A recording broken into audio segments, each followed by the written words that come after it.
Hi everyone, it's Nicole here for Simon Says Stamp with an easy watercolor with the new Sketch Lotus Flower stamps and coordinating dies, part of the friendly Frolic release from Simon Says Stamp. I am a huge fan of watercolor flowers, especially when they are stamped and embossed. I love to do a little kind of what I call easy watercolor with Zig Clean Color Real Brush markers and a water brush pen. We're going to start with a piece of Bristol Smooth cardstock and go ahead and use a powder tool all over this because we're going to stamp and emboss this floral design. This especially works good with a larger floral design like this Sketch Lotus flower, so that you still see the detail of the flower, but you have plenty of room to do some fun watercolor. I'm going to go ahead and stamp this with a clear embossing ink on the Bristol Smooth cardstock and sprinkle on a little white embossing powder before heat setting this. A little tip when heat setting, go ahead and let your heat tool heat up for maybe about 30 seconds or so before you take it to the paper, so that it's nice and warm and it will not warp your paper quite as much as it might if you took your heat tool directly to your paper as soon as you turn it on. And I like to hit both the back and the front of the design to kind of help again with that warping so that it doesn't warp too much. Once I have this all heat set, it is time to go ahead and color this in. This is the fun portion. I absolutely love this because the embossed areas hold that ink inside the embossed areas. So I'm just going to grab some of my favorite colors of Zig Clean Color Real Brush markers and start coloring. I know it's really hard to see until I start adding in some of that color.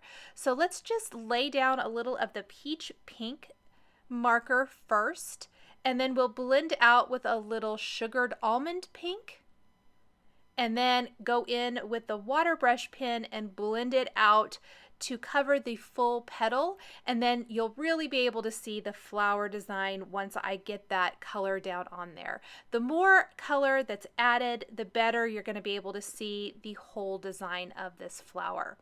I like to lay my dark color down first and then blend out with the light color. You could even forego the water brush pen and just simply blend all the way out to the edge of the petals with your lighter color if you wanted to.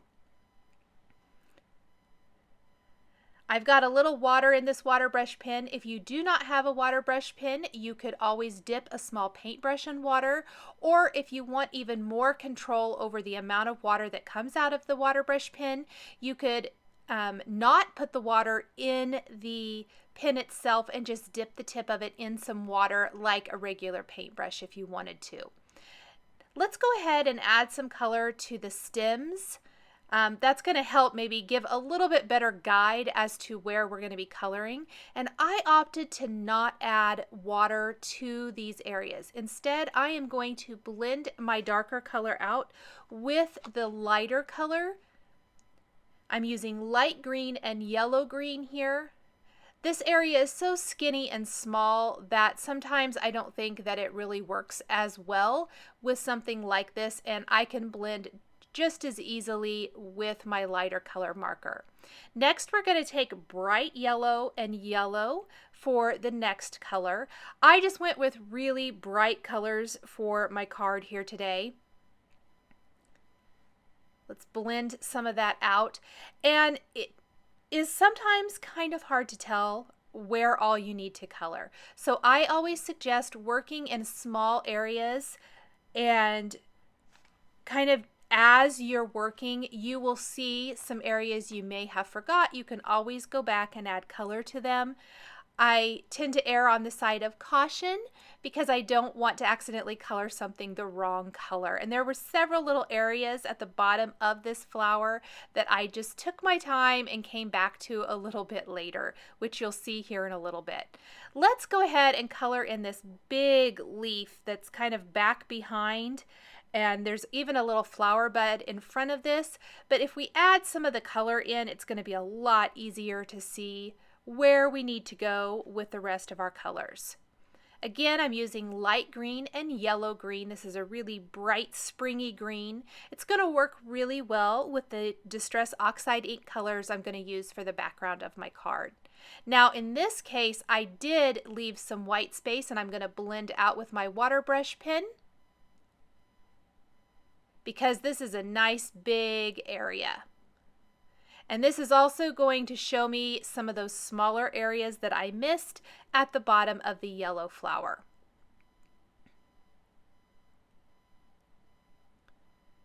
And there's my head in the way, I apologize, trying to see where all I need to still color in. Next, we're going to use blue and English lavender. Very, very tiny bit of blue. A little of that dark blue goes a long way. Blend it out with the lavender, and then again grab the water brush pen. I like to use a scrap piece of paper to clean the tip of my water brush pen off periodically. We do not want to transfer or have some transfer of one color into another.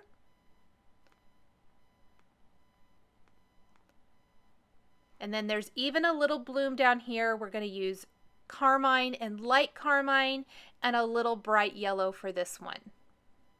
So I started to color it, and then all the little inside pieces, I'm just going to go in with my marker and add that bright yellow color. And then use the water brush pen to blend that red kind of around all of this.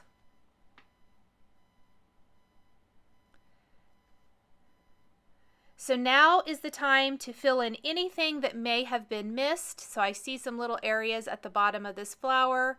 We're going to fill those in. A little bit of green. That looks good. Okay, let's go ahead and take the Sketch Lotus flower die and die cut our flower.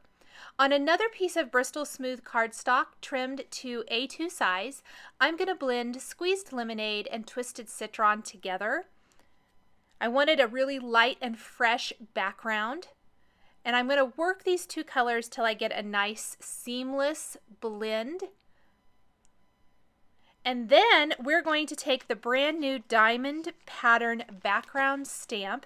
And originally I thought I would just ink it up and press it down. And then I got to thinking if I needed to stamp it more than once, especially when doing a tone on tone, I should use the Misty. So I'm going to use a stamp positioner tool to stamp this onto my background. So I'm going to grab that really quick, make sure the foam insert is out of that. Let's go ahead and plop this down in place, pick that up with the cover, grab our background, and then we just want to make sure it's going to cover the whole thing. I did end up having to kind of adjust that because I didn't think it was fitting very well. And we can go ahead and put this down. Some of the ink will transfer to the project, but that's totally okay. And then I'm going to ink up half of this, or maybe the bottom, yeah, probably about half with twisted citron, the top with squeezed lemonade, and then stamp this for a tone on tone look. Just press that down in place. And we're going to do that a couple times to make sure that it's going to show up really well. It will be a little faint as the ink dries, but you're still going to get that awesome detail. So instead of just a traditional inked background, this gives you a little bit of texture in the background, which I really, really love.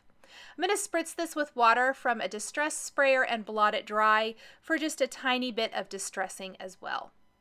Then I'm going to die cut my panel with the large Wonky rectangle Simon Says stamp die. This is going to give an awesome little stitched edge all the way around, plus trim down my background panel so that when I put it on a white A2 size card base, there's going to be a pretty white border all the way around, framing it up, plus that awesome wonky stitch design. I'm going to take some foam adhesive squares now and pop my flower up.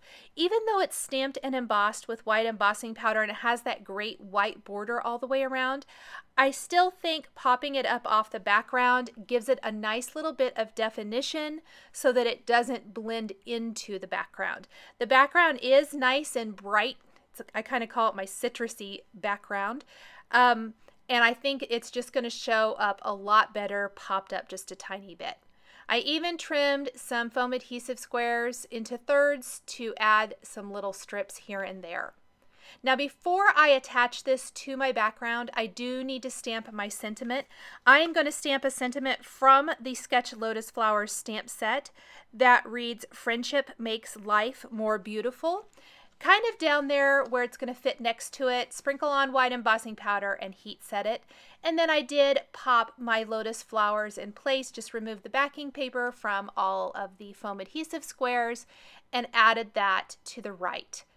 We're filling in now the diamond background, kind of where those little lines meet, with key lime and limoncello Nuvo crystal drops, matching the green and yellow. This is a translucent, these are both translucent crystal drops, and this is just going to add to the texture and interest of the background, add some fun little detail here and there. My panel is already attached to a white top fold card base, and that is going to finish up this easy watercolor Sketch Lotus Flowers card featuring new stamps and dies from the Simon Says Stamp Friendly Frolic release.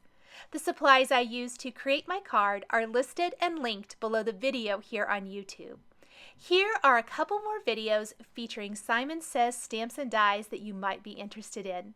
Thank you so much for joining me today, and we'll see you next time.